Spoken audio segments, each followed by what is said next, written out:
All right, so I'm here at RSR with Toby, and we're gonna go over what's going on with the F80. So let me flip this camera around. What's up, guys? So Gabe's visiting right now just to check on the progress of his build for his F80 M3 track car. We got most of the stuff torn out, which you might have seen in his previous video on his IG or his YouTube.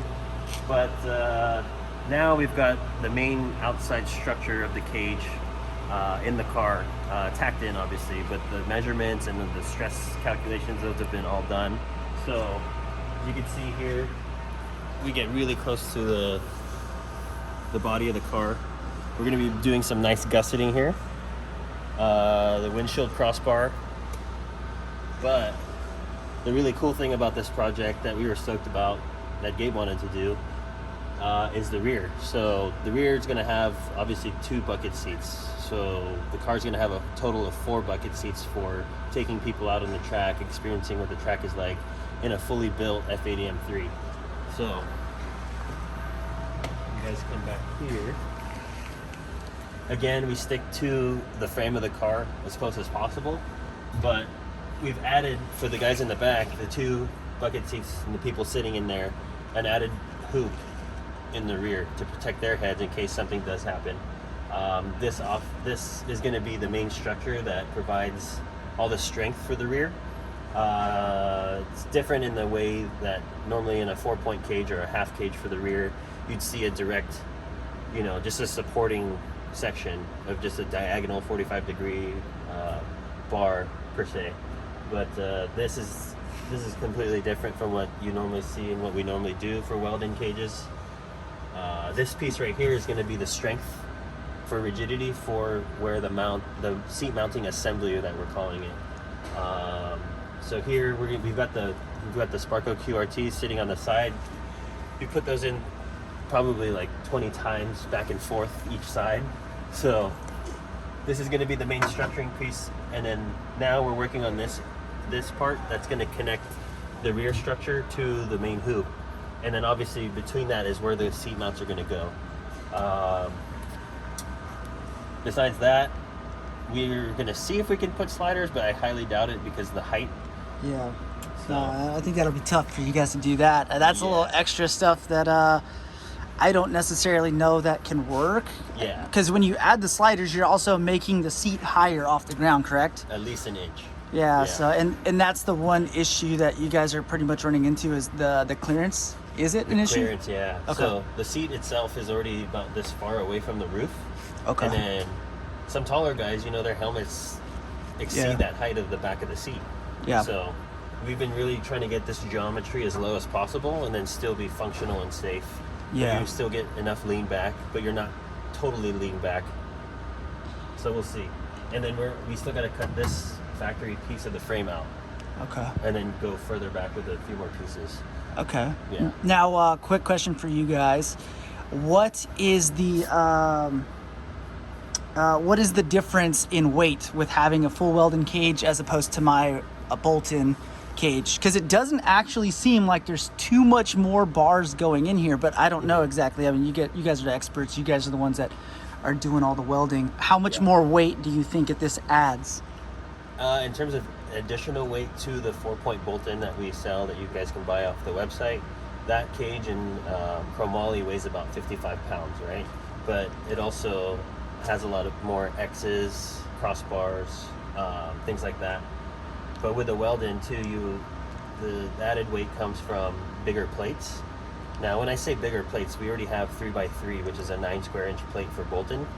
But for welding, you need slightly bigger plates. You're talking about the plates on each corner like that. Correct. And then right down here, right? Yeah, so these are a little bit bigger than what we use for the bolt-in style cages. Okay.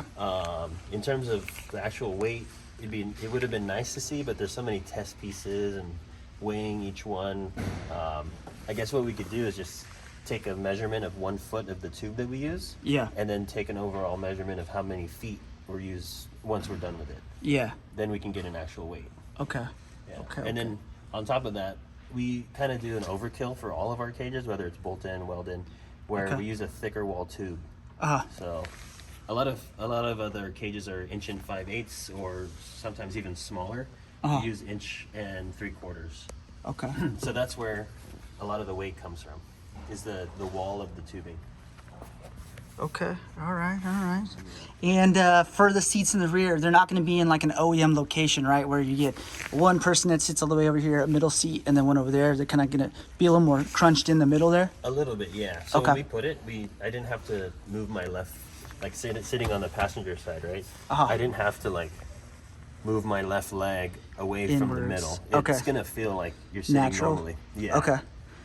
And all right, so with the weight added, right, we're looking at this car weighed in at 3,300 actually. With the cage? With the when I took it to get an alignment, corner balance, and all that stuff. Yeah. With this, let's just say with 3 other grown adults in here, we come out to about 4,000 pounds. What do you think should be some things that would have to be adjusted to the car itself to I guess, make up for that difference now? You'd have to probably add some suspension adjustments, obviously in the back. Yeah. Spring rate. Yeah. Playing with spring rates. But a lot of people don't know, too, is that when you're at the level of driving that Gabe's at, you're literally looking for the next 10th or the 2/10 of every lap.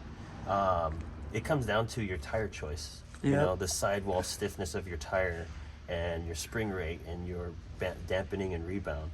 So even though you get a car corner balanced and you can put weights in here and it's corner balanced, it's more about you're set up for the track that you're on. Yeah, exactly. But in general, speaking for any track that you go to, you're going to have to add some or change the back suspension settings a little bit. But nothing crazy where you need anything custom. Yeah. I think what we might end up doing is going with the stiffer spring rate in the rear. Yeah. But I don't really think that it's going to require anything crazy.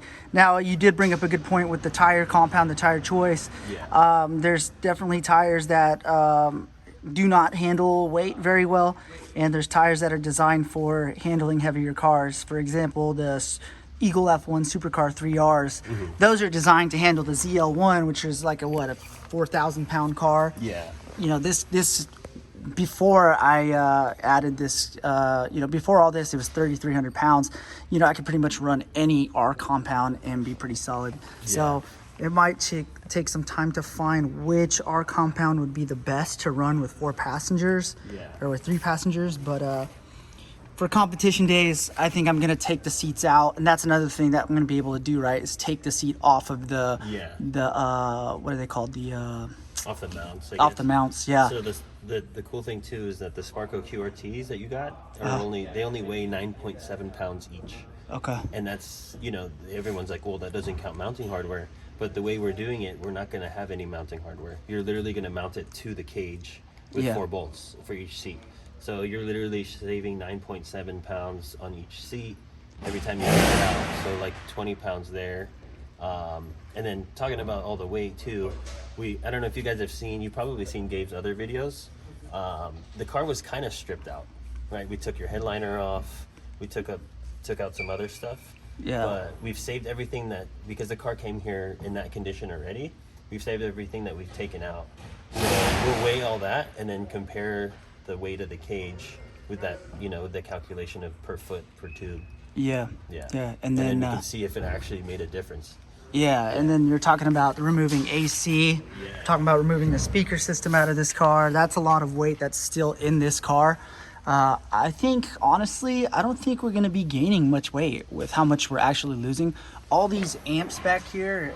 Each amp, one of them weighs 5-7 pounds, I think. Yeah, exactly. Yeah, this thing's pretty heavy too. I know that. Yeah. I don't think that we're going to be gaining much weight, which is going to be awesome. The weight's really just going to come from the passengers.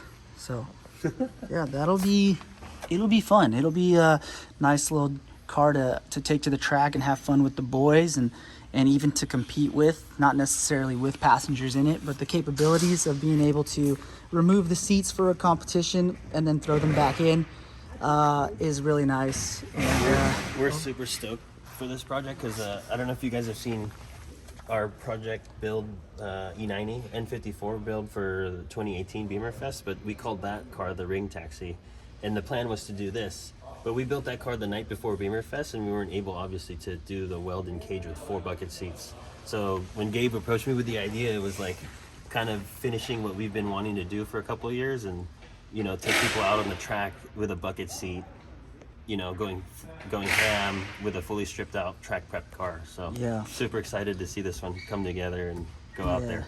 Yeah, it'll be maybe, dope. Maybe Gabe will let me drive it. Shit, let me drive the Supra, yeah. Oh, okay. And the 997. Come on now, sneak that one in.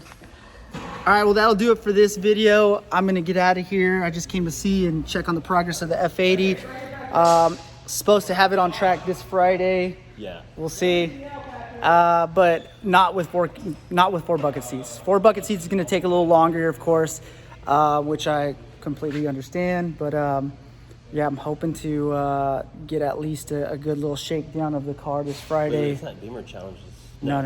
Next Okay. Saturday, something like that. So what car is this?